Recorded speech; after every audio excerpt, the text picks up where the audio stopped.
नमस्कार, मैं हूँ अमिता पंकज और आप देख रहे हैं राजसत्ता एक्सप्रेस।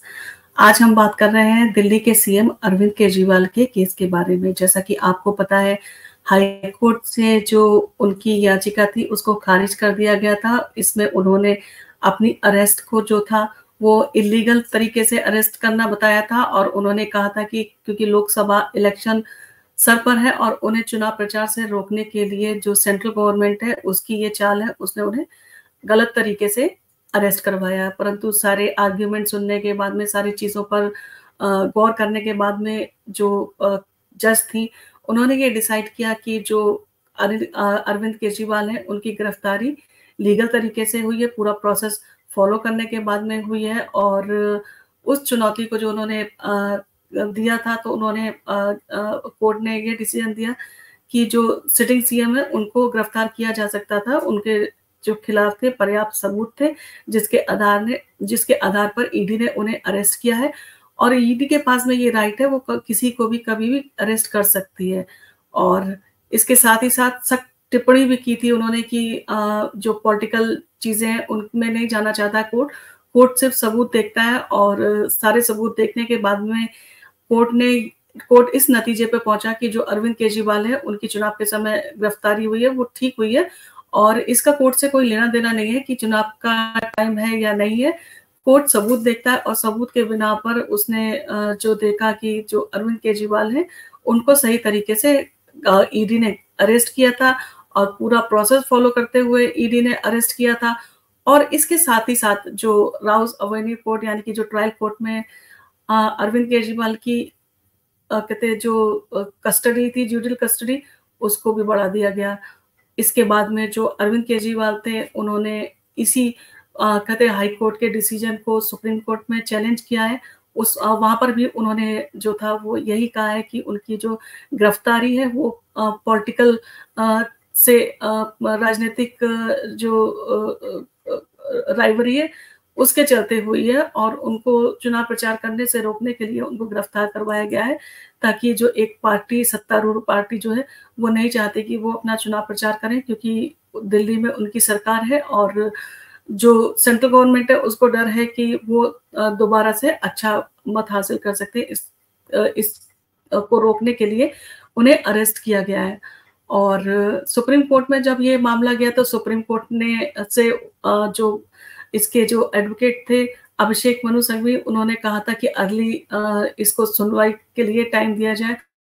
परंतु जो सुप्रीम कोर्ट था, सुप्रीम कोर्ट ने कहा आप पहले हमें मेल भेजिए, आपका पूरा मैटर हम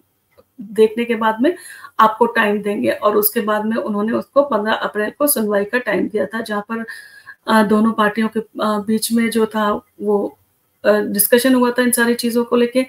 तो वहाँ पर जो सुप्रीम कोर्ट था, सुप्रीम कोर्ट ने कहा कि आपकी जो उन्होंने वही सारी चीज़ें कही थी कि उनको जो लोकसभा इलेक्शन है उससे रोकने के लिए गिरफ्तार किया गया है। एक सिटिंग चीफ मिनिस्टर है और उनको जिस तरह से अचानक से गिरफ्तार कर लिया गया, ना तो उनको कोई चीज़, ना तो उनको बताया गया कि उनको अरेस्ट क्यों किया जा रहा है, किस लिए किया जा रहा है। डायरेक्ट ईडी ने जाकर उनको अरेस्ट कर लिया और जो प्रोसेस होता है उसको पूरी तरह से फॉलो नहीं किया। तो जो सुप्रीम कोर्ट के जज थे, उनने सारी चीज़ों को सुना और उन्होंने कहा कि आपकी सुनवाई सुनने के बाद में हम नोटिस जारी कर देते हैं, नोटिस इश्यू कर देते हैं। परंतु जो एडवोकेट थे वो जल्दी की तारीख चाहते थे, तो उन्होंने कहा कि आप हमारी जो सुनवाई है वो 19 अप्रैल को कर लीजिए। परंतु जो जज थे उन्होंने कहा कि नहीं, जो अर्लीस्ट आपको कहते हैं डेट होगी वो दी जाएगी और हमारा अपना जो तरीका उस तरह से हम सुनते हैं और हमारा जो कहते हैं जो केस लगे हों उसके हिसाब से आपको 29 अप्रैल के वीक में जो है वो आपको टाइम दिया जाएगा सुनवाई के लिए। और 10 दिन का जो टाइम था वो ईडी को दिया गया। नोटिस किया गया। नोटिस इश्यू करने का मतलब है कि दोनों पार्टियों को डिटेल में सुना जाएगा। जो कहते जहां जज को लगता है कि यहाँ पर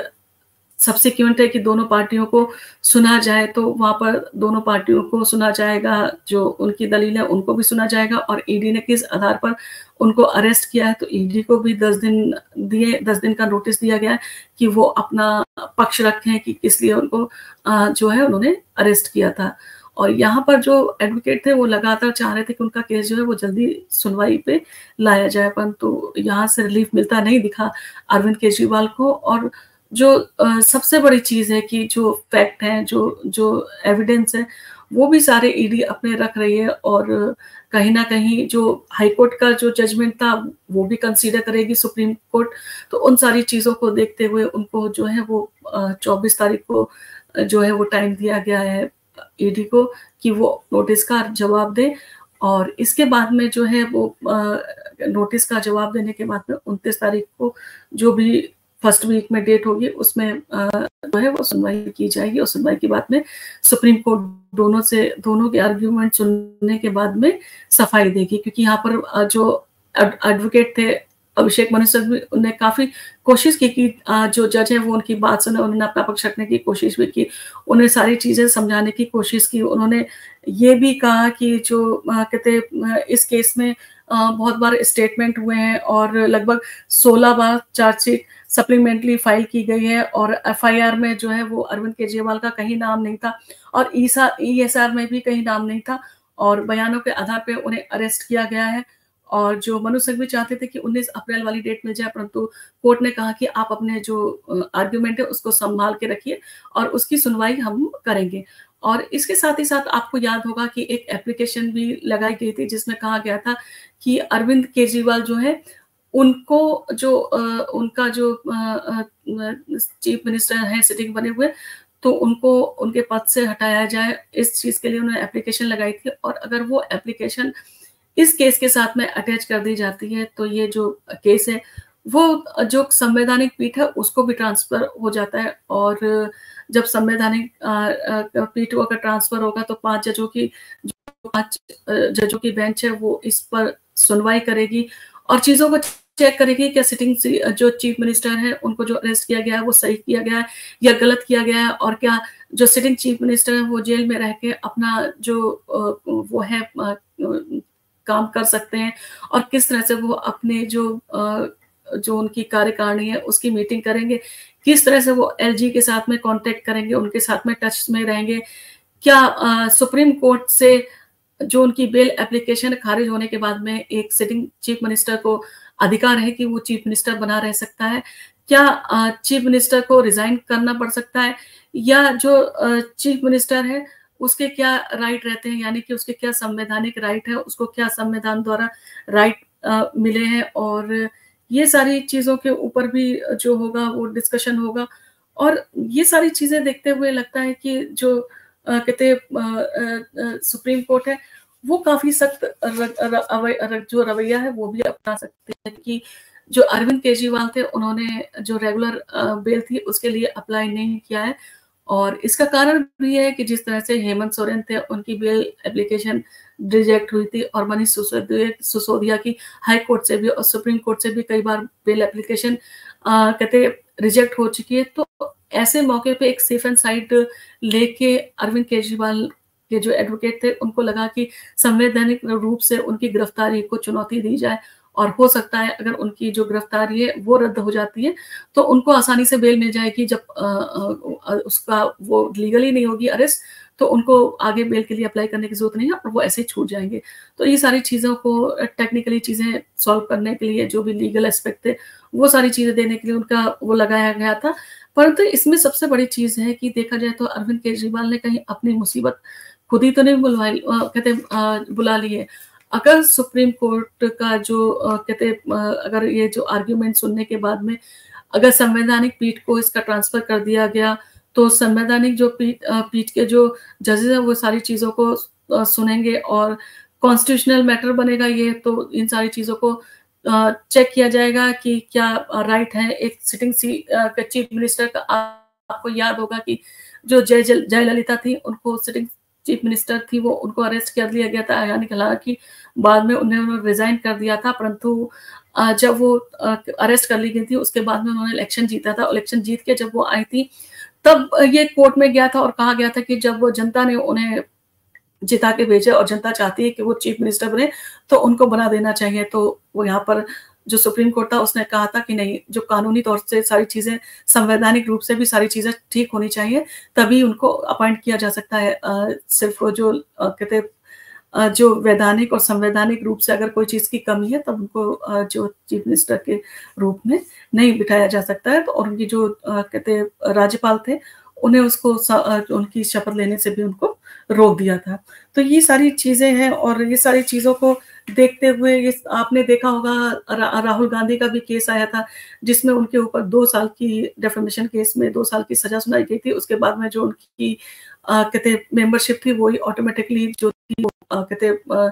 चली गई थी और उनकी जो सीट थी वो वैकेंट हो गई थी। तो इसी तरह से क्या संवैधानिक रूप से अगर किसी सीएम की जो सुप्रीम कोर्ट में अगर बेल को रिजेक्ट कर दिया जाता है, तो क्या उनका जो सीट है वो वैकेंट होगी, तो उसके ऊपर क्या होगा, किस तरह से उनके डिसीजन होंगे, क्या राज्यपाल और राष्ट्रपति दोनों मिलकर उसका पद को उसको राष्ट्रपति शासन के लिए राज्यपाल बोल सकते हैं, या उनकी जो टीम है या उनके जो कहते हैं वाइफ है जिसकी बात चर्चा काफी चल रही है, क्या वो मुख्यमंत्री के तौर पर शपथ लेंगी और उनकी सीट संभालेंगी। सारी चीजें बहुत टेक्निकल चीजें हैं और बहुत सारी चीजों में देखते हुए कहीं ना कहीं लगता है कि टेक्निकली जो अरविंद केजरीवाल है उन्होंने अपने आप को इसमें फंसा लिया है। और अगर सुप्रीम कोर्ट से उनको बेल मिल जाती है, तो ये उनके लिए पॉलिटिकल करियर के लिए भी एक माइलस्टोन साबित होगा कि जो जिस मुद्दे पे वो लड़ रहे हैं कि उनको जो असंवैधानिक रूप से अरेस्ट किया गया है, तो उसको भी बल मिलेगा। और क्योंकि लोकसभा इलेक्शन सर पर है और लोकसभा इलेक्शन की सीटों पर अभी होना है, कहते हैं इलेक्शन 19 से की शुरुआत होगी मतदान की, और 25 मई को जो दिल्ली की जो 7 सीटें उस पर चुनाव होना है। तो यानी कि अगर उनको इस बीच में बेल मिल जाती है, तो एक तरह से देखा जाए तो उनका पक्ष भी काफी मजबूत होगा और सेंट्रल गवर्नमेंट की इसमें किरकिरी हो सकती है कि अगर उन्होंने गलत तरीके से, ये माना जाएगा कि गिरफ्तार किया गया था। लेकिन अगर अरविंद केजरीवाल को जमानत नहीं मिली, तो उनकी पार्टी के लिए काफी बड़ा संकट भी हो सकता है। और उनका जो ये कहना कि मैं सिटिंग चीफ मिनिस्टर हूँ और रहूंगा और जेल से अपना वो कहते जो काम है वो करूंगा, तो ये सारी चीजों के ऊपर पाबंदी भी लग सकती है। और जब सुप्रीम कोर्ट उनसे पूछेगा कि आप अरेस्ट होने के बाद में आपने रिजाइन क्यों नहीं किया, तो ये उनके ऊपर डायरेक्ट देखा जाए तो एक तरह से उनके ऊपर क्वेश्चन मार्क लग जाएगा। जिस तरह से देखा होगा आपने कि जब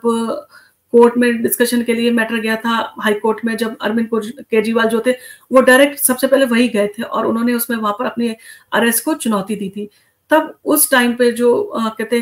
कोर्ट था, कोर्ट ने सारी चीजें देखने के बाद में ईडी से कहा था आपने अभी तक इनको अरेस्ट क्यों नहीं किया जब आपके पास में सारे पर्याप्त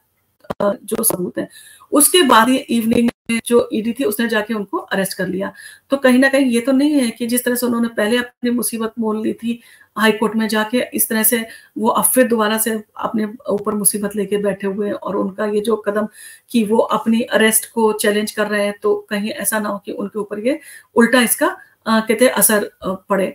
देखा जाए तो आम आदमी पार्टी के ऊपर संकट कम होने का नाम नहीं ले रहा। उनके जो भी प्रॉब्लम है वो भी ये सारे लोगों के ऊपर एक साथ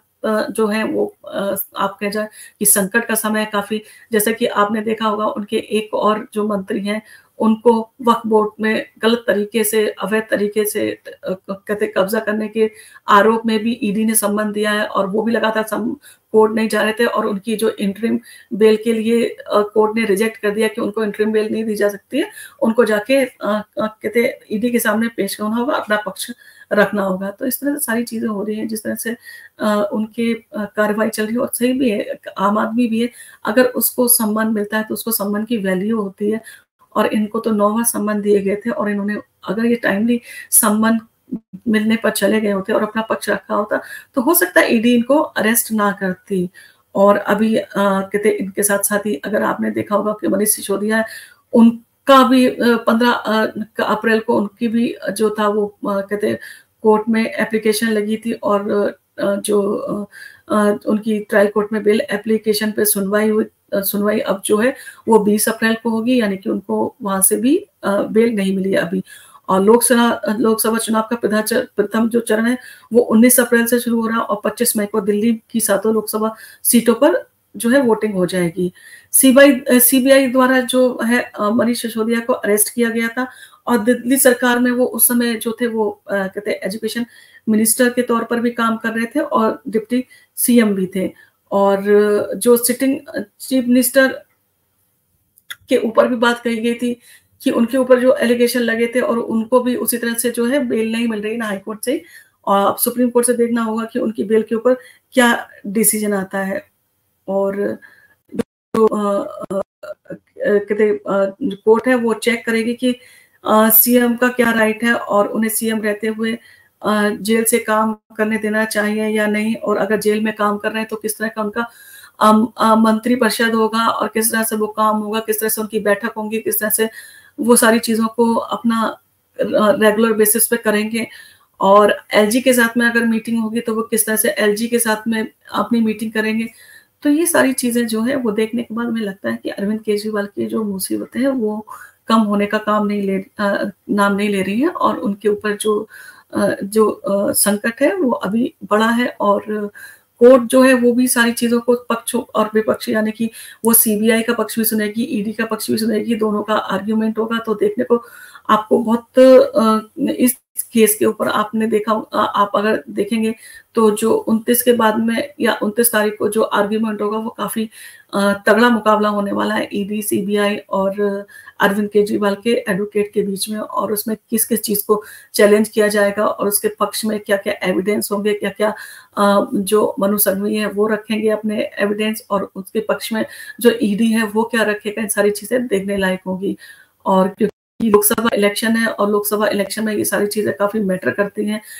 तो अरविंद केजरीवाल और उनकी टीम के ऊपर अभी देखा जाए तो संकट है, और वो किस तरह से अपने लोकसभा चुनाव की तैयारी करेंगे और किस तरह से वो जो केंद्र सरकार है उससे मुकाबला करेंगे, और किस तरह से वो दिल्ली की जनता को ये बताने में कामयाब होंगे कि जो उनके मुख्यमंत्री हैं वो उनके लिए अच्छा सोचते हैं और वो उनके लिए अच्छे काम करने की भावना से आए हुए हैं। और उनको